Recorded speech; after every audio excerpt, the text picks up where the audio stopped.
The Bolles boys swim relay team set a national record to headline their 38th consecutive team state title. The previous record they broke, who was it set by? Yeah, the national one they broke this year, and then was set by a team from Illinois. The big one that they're talking about here was set by a Bolles team back in 2012, which has a remarkable, just an unbelievable storyline for that. So got a chance to catch up with these four swimmers this week at Bolles with the 200 medley relay team, and they've taken their place in history and know what it means to be a Bolles swimmer. They're fast. In fact, there's never been a faster boys 200 medley relay team in the country than this one right here. Chris Jane, Lucas Young, George DeVelos, and Liam Carrington vanquished a state record that was set by Bulldog swimmers 13 years ago by nearly 2 seconds. This group also made the national mark in the process. And now, these four Bolles seniors who say they're more like family than teammates are passing the torch to the next generation and leaving a huge legacy behind. Yards of backstroke, followed by 50 yards of breaststroke, 50 yards of butterfly, and 50 yards of freestyle. 2 months after their history-making swim at the Class 1A state meet, those four sat down to remember that moment. What it took to get there, and the sheer joy of making history together. That actually set a new state record. The previous one was 128.02, set by a Jacksonville Bolles group back in 2012. Just kind of unreal because we were not expecting it to begin with, and I didn't realize we did get it, and it was after like a minute or two that my teammates told me that we had, so it was just kind of surreal. When Liam Carrington touched the wall at 1 minute, 26.67 seconds at the state meet, it set a national record in the 200 medley relay, breaking the American high school mark set earlier this year by Hinsdale Central of Illinois by 8/100ths of a second. What it also snapped was a state record set in 2012 by a Bolles relay team that may be perhaps the best ever. That relay team included Ryan Murphy, Joseph Schooling, Santo Condarelli, and Josh Booth. They clocked a 128.02 at the state championships. 3 of those athletes, Murphy, Schooling, and Condarelli, combined to win 11 Olympic medals. A little earlier before the legends. Their final race didn't seem like one where a national record would fall. Having the athletes watch and talk about that swim is a step back into history. Kind of had a rough start. My hands opened up at the start, so I kind of panicked, but I knew I had to just crank underwaters. So once I see Chris flip, boom, I know he has a really big lead, and that gives me a big confidence boost also. And then I was just like, let me try to make this lead as big as I can do and keep it my team go. The only thing I saw was Chris's split, so I knew we were off to a really good start. Liam ended us off with a great swim. Over had my head down, didn't breathe, just really happy with the execution of that swim. Pretty special moment, can't lie. The Bolles swimming program is the country's most successful unit. Jane, DeVelos, Young, and Carrington all moved to the area to compete for Bolles. Together, they helped the Bulldogs stretch their state title streak to 38 straight years. High level of athletics and people around us. Having 3 gold medalists on a 4-person relay, it says everything you need to know about this program. So knowing that we could be the guys that broke that record and kind of took their spot on that record board is something I'll always remember. It's just going to be something I always tell my kids. Taking what they've done and bettering their standard and doing what we've done, I think I have a sense of pride,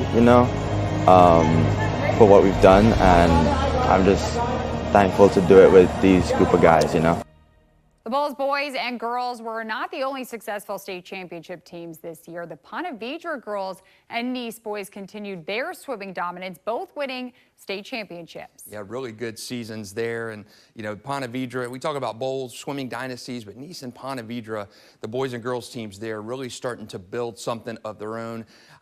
Not dynasty status yet, but they are certainly on the ascent to get to that way.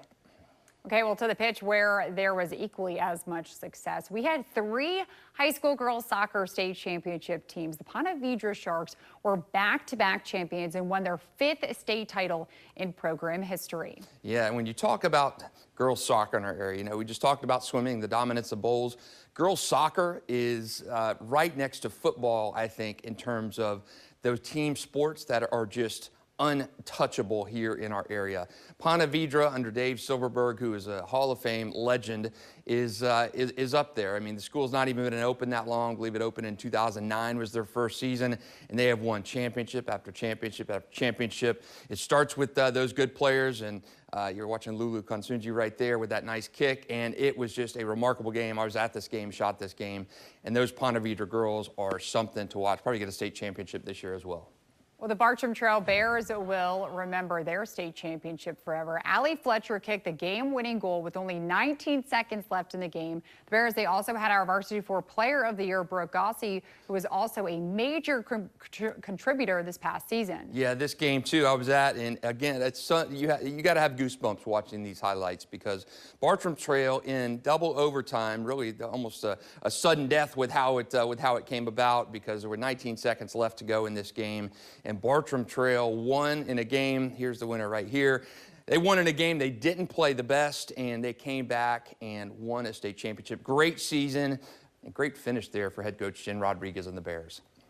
And finally, our third and final state champion was the St. John's Country Day girls soccer team. The Spartans won their 15th title in program history. Yeah, we talk about Pontbriand and Bartram being those rising dynasties. Well, St. John's Country Day is at the top of the list. Truly a dynasty. We talk about Bolles swimming programs. The St. John's Country Day girls soccer program is right there behind those Bolles swimming programs. An absolute dynasty under Mike Pickett. He was named the Coach of the Year by Max Preps a couple years ago, and easy to see why. It doesn't matter the year, doesn't matter the players. He has got a true program over there. Really cool to see that team every year make it down to that championship game. Well, to boys soccer, we had two teams advance to the state championship and conclude the season as the state runners-up. Mandarin lost to Mitchell. The Mustangs produced our Varsity 4 Player of the Year, Amir Trito, and St. Joseph lost in overtime to Pine. Really good games from both those guys. Was at that Mandarin game, and really kind of flukish how they lost. They gave up a goal in the first minute of that game, and then held them scoreless the rest of the way. Really probably could have won that game, but Mitchell gets it, and I think Mandarin has a good chance to get back there. And of course, St. Joseph, they got a little program down there in St. Augustine. They had a chance to win that game too, but getting down that far, great season for those two boys teams. Okay, to the Diamond, we have a few really good high school baseball teams in our area, and one local pitcher on Trinity Christian was so impressive in high school, his dreams of becoming a professional athlete has already come true. Conqueror's Aaron Watson was drafted by the Reds in the second round of the MLB draft this past summer. And Aaron, a fun guy to talk to and chat with, and just watch his production. You look at Aaron as a junior, and he was not really on the map of any kind of pro team, anything like that. And then he just had an absolute leap in the offseason from his junior to senior year, became mentioned as a first-round draft pick, led his team to the state championship game, and how cool to be drafted in front of your friends and family and celebrate with them. His pro career has already started. Want to see how Aaron does at the major league level. And his final high school game was the state championship, and unfortunately, Trinity's efforts came up short, losing to Orlando's The First Academy. This was the Conqueror's third title game in program history. Yeah, and this is Aaron Watson dealing in the semifinals. They won it 1-0 game against Berkeley Prep. Unbelievable performance by Aaron in that game to get to that First Academy matchup. Unfortunately, First Academy just a little too much. But I think Trinity Christian and John Murphy, Brady Harris over there still left. I think they've got a good chance to get right back down there.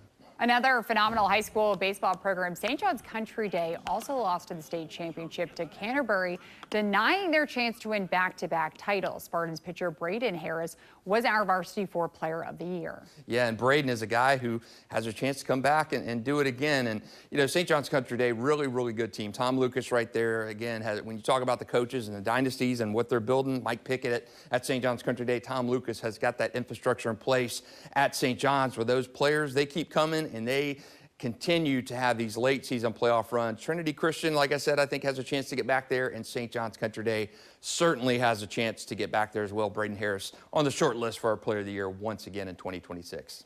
To softball accolades, Matanzas' Leah Stevens was our Varsity 4 Player of the Year. She led the Pirates to a 23-2 record, the best showing in program history. Yeah, Leah Stevens, our Player of the Year, and she was dynamic to watch. Unbelievable strikeout machine, and led the Pirates to a regional final. You know, when I talked to her about being the Player of the Year and, you know, playing in a small to high school county in Flagler County. She said if you're talented enough, they will find you. Now Leah is at the University of Florida. Looking forward to watching her pitch in Gainesville.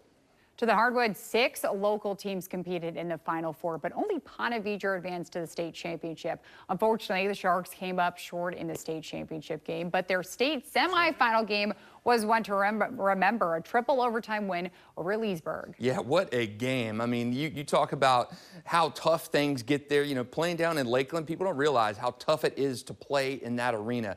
It's got depth behind the rims. It's not like a high school gym.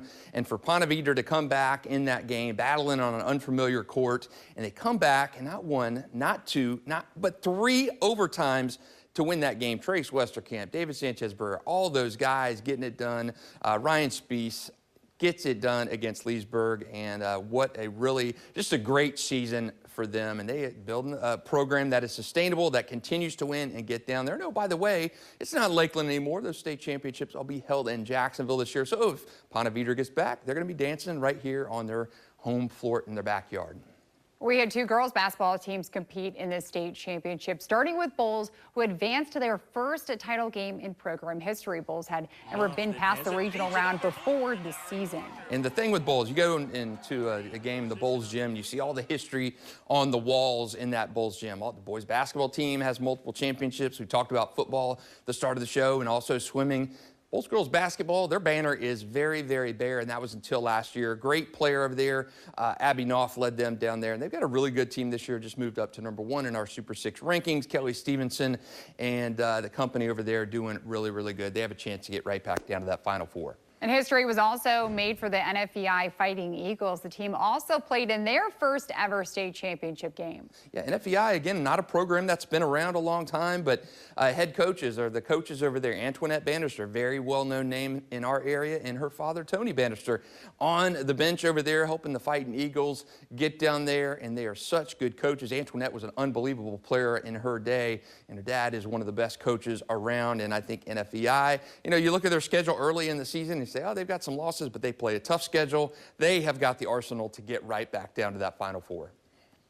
After this break, we wrap up our Varsity 4 Best of 2025 special. Coming up is St. Johns County High School girls tennis team who made history earlier this season. That story and more next when Varsity 4 returns.